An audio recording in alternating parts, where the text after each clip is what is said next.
Dumagdag na naman ang milyones sa nakalululang cash incentives at rewards ni two-time Olympic gold medalist at Filipino pride gymnast Carlos Yulo, matapos mag-pledge si dating Ilocos Sur Governor Luis Chavit Singson ng 5 milyon peso para magkaisa na ang pamilya ni Kaloy at partner niyang si Chloe San Jose.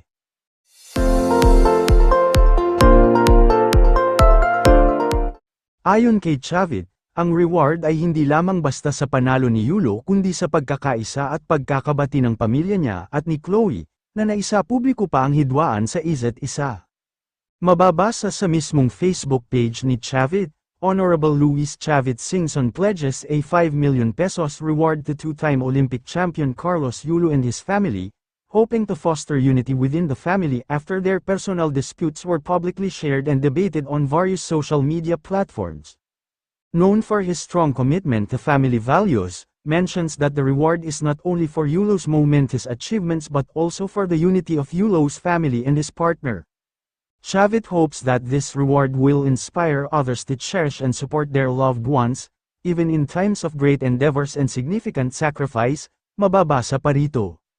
Sabi ni Chavit, masakit para sa kanya ang makitang nagtatalo-talo ang magkakapamilya, gayon din ang mahal sa buhay ni Kaloy. Hindi man lang daw naimbita ang pamilya ni Kaloy sa naganap na pagsalubong at parada, kung magsasama-sama lang daw sila, ibibigay niya ang 5 milyon sa kanila.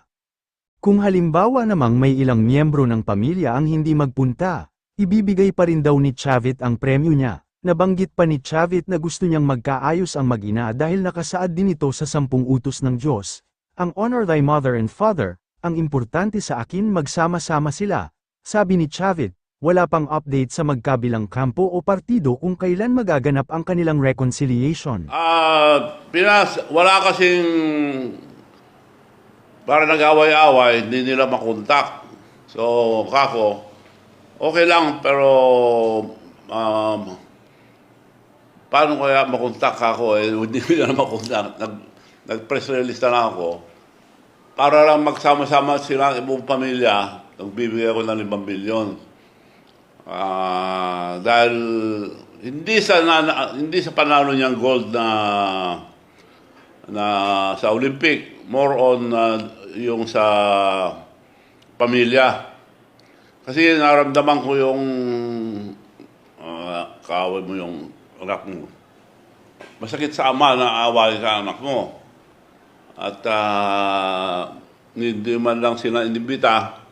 So ako, kung magsama-sama lang sila, magbibigay ko ng 5 milyon. Ang nilalakad na lang nila yung talagang mahirap mapagbati. May nakaraan sila kasi na masama yung nanay. Baka ang sigurado si Carlos Yulo at saka yung tatay, mga pamilya nila, yung nanay ang kinakausap pa dahil masama loob yung bata. Dahil may away yata na nakaraan. Oo, kung pwede na rin yun.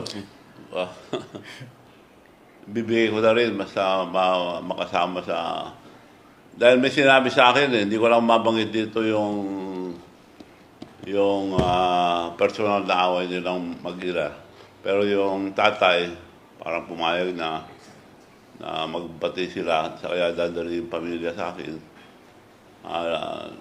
Subukan nyo rin ako na kumakisama yung nanay, mas maganda na magsama sa akin. Importante kasi sa atin yan, dahil ang bili ng Diyos, 10 lang eh. Honor thy father and thy mother. Diba? You have to give honor to your father and mother. Isa sa Ten Commandments yan. And also, kasi nagbabasa ako ng Biblia, pinakamahirap na pinagagawa dyan yung forgive your enemies. Maganda kung magsama-sama sila. Importante sa akin, magsama-sama silang buong pamilya. Kung ano man ang napag-awalan niyo yung araw, sana patawarin niyo na ang nanay niyo kung siyang may kasalanan o sino man may kasalanan, mas maganda sana dahil wala ka naman dito sa mundo ito kundi sa nanay at tatay mo. So nakikiusap ako sa at malaking maligaya kayong pamilya, maligaya na rin ako. Kaya nagbibigay ako ng 5 milyon sa pamilya nyo kung mapatawad nyo isa't isa. Congratulations sa lahat ng mga atleta natin. They did their best. Siguro next time baka magpursige sila. Baka karami pa tayo ng gold.